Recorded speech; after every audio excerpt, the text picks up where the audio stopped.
Hi, my name is Tegan Groff, and today I am here with Darryl Burton, who spent 24 years in prison as an innocent man.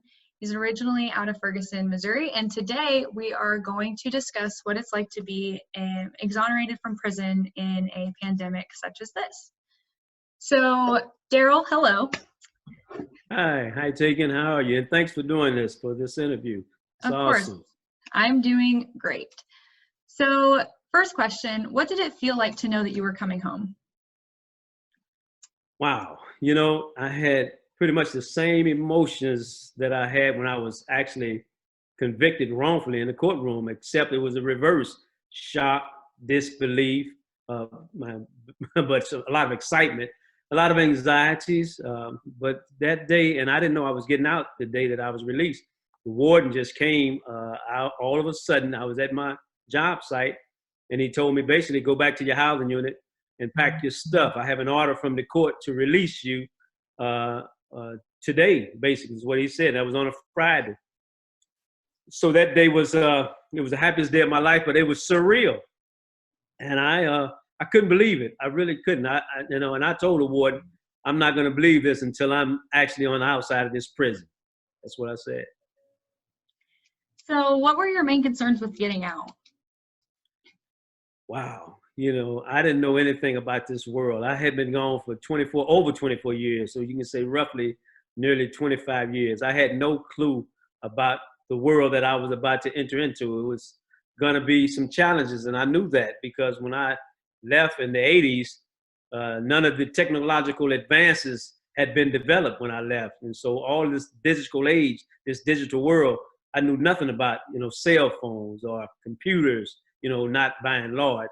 And these different devices, iPads, iPhones. And then also how fast people are out here. People are moving so quick, and it seemed like they're in a hurry to do everything. And so when I left, it was 55 miles an hour on the highway.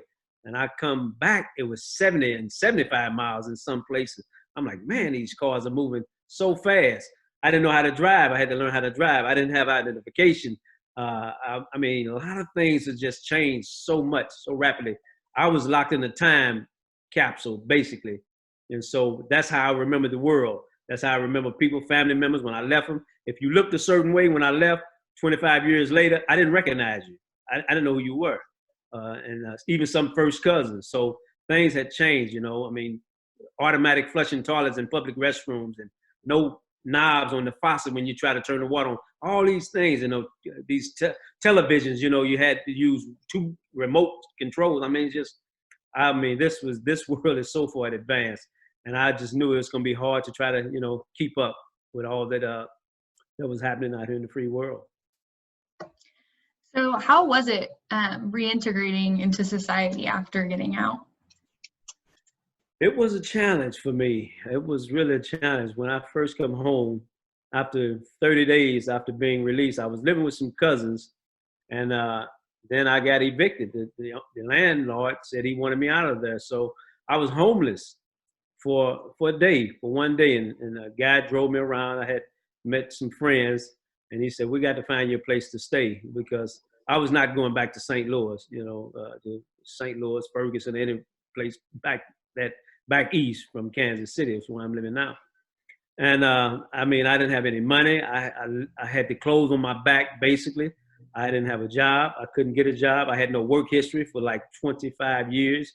So, I mean, I just had a lot of things that seemed like going against me. And I knew a lot of barriers was going to be, up against me also. I mean, here it was. I left at 22 years old. I come back at 47. I mean, I'm basically a middle-aged man. Who want to hire somebody? You can't get 30 years out of me. I don't have 30 years left, to work a job. So I knew it was going to be some challenges, huge challenges and barriers and hurdles I was going to have to get over. So I was petrified. For the first 30 days, I wouldn't leave the house by myself. Whenever I left, I had someone to take me wherever I wanted to go. I was still in this room for 30 days. I wouldn't leave that room. It was almost like I was self-imposed prison. I was just petrified about society. I can only imagine. So what was the hardest thing about adjusting to life outside of prison? Well, the hardest thing was the technology and how far in advance that the world has moved with this technological digital age. I mean, everything is basically computers, and I was trying to get a job. So it was very, very complicated because I went to a lot of different job sites, and people looked at me like I was a Martian or something. They like, why are you here? I said, well, I'm here, want to put out an application for a job, as if I knew that I was supposed to go to use a computer and then do it online. They said, you need to do that online. And I, didn't understand what they meant. I said, what do you mean online? Online what? They said, on a computer. I said, well, and I was a little embarrassed. I said, well, okay, I do it online. Can you just tell me how to do that? Trying to glean some information from them. And they said, okay, yeah, you just, put this, this, and they gave me a web page number or a name or whatever. I didn't know what they was talking about. Just go to www. and whatever the company may be, firestone.org. And I'm thinking like, okay, all right, I'll do that. And I tried to figure it out and had someone help me at the library, and I would do it. And I started doing application like that. And I never got a call from anybody. And I said, well, I'm not doing something right. So for 2 years, I couldn't get a job. For 2 years, it was a struggle. And then trying to get housing and thinking about healthcare. I didn't get a chance to do something like work to where I could put up some Social Security, or I could, put up some savings, or I could have anything that would, be helpful to me long term. I just didn't get a chance to do that. I didn't get a chance to do any of that. So it was such a struggle, for me, in a big way, real struggle. So what kind of resources were available to you when you got out? There were no resources available to me when I come home. And that's another one of the tragedies for those who are innocent. Innocent individuals, when we get out, if we don't get compensated by the courts, by the state, there's nothing put in place. There's no home plan, no job plan, no helping me with identification, helping me with communication or with transportation. None of those things were in place for innocent men and women. But for those who've been convicted of a crime, they have all kind of reentry support, first step chance, first, second chance programs in place for those who've been convicted of crimes that they committed and when they come home. And that's great, and it should be. But when it comes to those of us who are innocent, there's nothing available to us. In fact, the first job I got, which was for Catholic Charities, and that's what they told me. They said, Darryl, we don't have anything in place for you. No benefits are allotted to you through our grants and through our funding. You guys, innocent men and women, you need to create your own program because we can't do anything for you. So well, we can give you a job if you want to work for us because you've been in prison a long time, and maybe you can help us with some reentry folks who are coming home. That's how I got my first job. It was Catholic Charities who told me I didn't qualify for their benefits, but they gave me a job to be a reentry coordinator to help other offenders when they came home. I mean, just ironic. And I said, man, if people who are innocent, you have no benefits for innocent people, but you have benefits for people who committed the crime. It's a backwards system. It didn't make any sense, and it still doesn't. That does not make any sense. How do you think the coronavirus pandemic will affect exonerees as they adjust to life outside of prison? Wow. Yeah. I mean, coming home, it's going to be mixed emotions. You're glad to be home. You're happy to be out. You're thanking God that you're set free. But then you're coming home to a world where you still can't leave the house. You still can't go out because now you're faced with this pandemic called COVID-19 coronavirus that can kill you, that can actually take your life. And you're thinking, man, I went through all of that to come home and now I'm faced with this.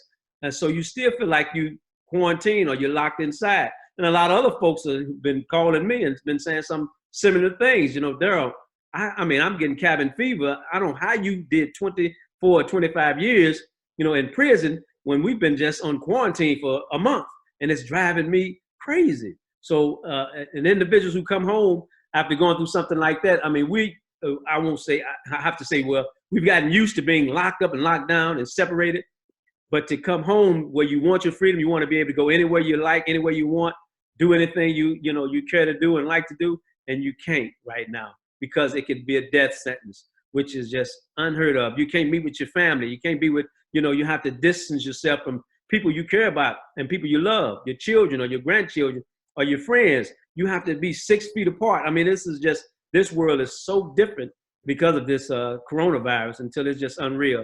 And a lot of folks who come home today are very, very, nervous, scared, and filled with, because you just don't know what to do.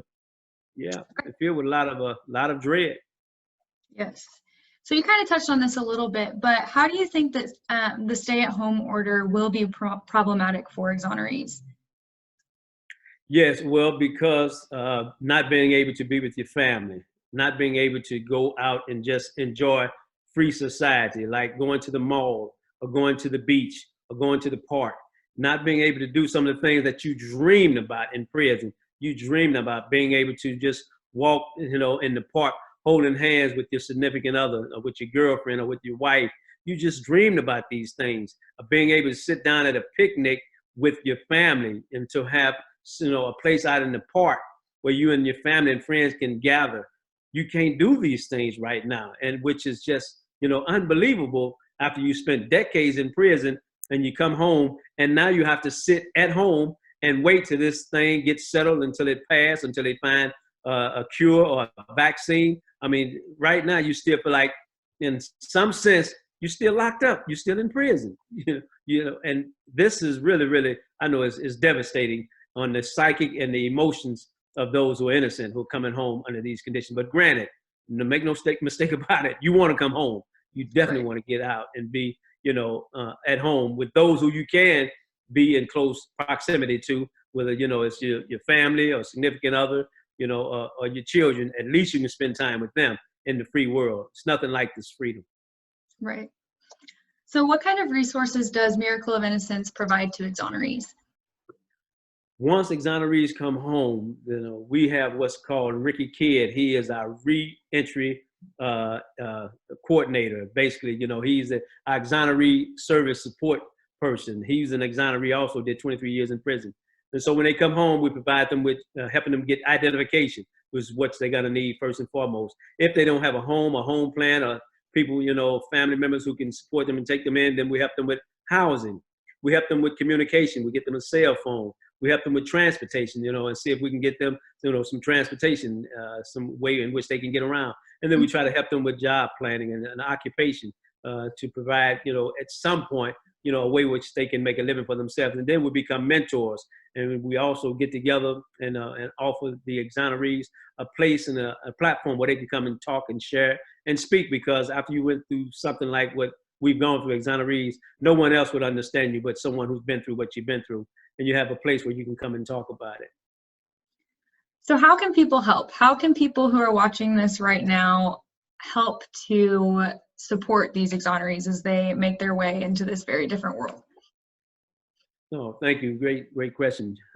Well, they can go to miracleofinnocence.org and subscribe to this website. Become a subscriber and follow us on all the social media platforms, whether it's Twitter, Instagram, Facebook, YouTube, you name it. And they can also go to miracleofinnocence.org and donate. And any amount of a donation is very important to these individuals who are innocent in prison, especially now with COVID-19, where it's now getting inside of the prisons. All the prisoners, we would hope would be safe, but those who are innocent, it seems like they have this double burden. They're not only innocent, but they're in prison, trying to prove their innocence. And then you have this virus that could actually be lethal. And so if you want to just support this organization, again, go to miracleofinnocence.org and hit the donate button and just donate to this organization. You can donate, your resources, some money, or you can donate your time, and just help us and support us to help bring people home and to help them once they come home, to provide those two services. That's what we do first and foremost, getting innocent people out and helping them when they get out, and that's very important. I am a living proof and living example. Me and Lamont McIntyre and Ricky Kidd, the three of us, are trying to do something that, in a way, giving something back to help other innocent people who shouldn't be in prison for crimes that they didn't commit. Well, that is all that I have today. Thank you so much for spending your time with me and for answering my questions. Is there anything else you've got for me, Darryl? Well, Tegan, I think you covered it all. Thank you. Thank you. This is very exciting. And thank you for doing this, sir. I really appreciate it. Thanks. Of course. Well, we will see you later, Darryl. Oh, see you. Thank you.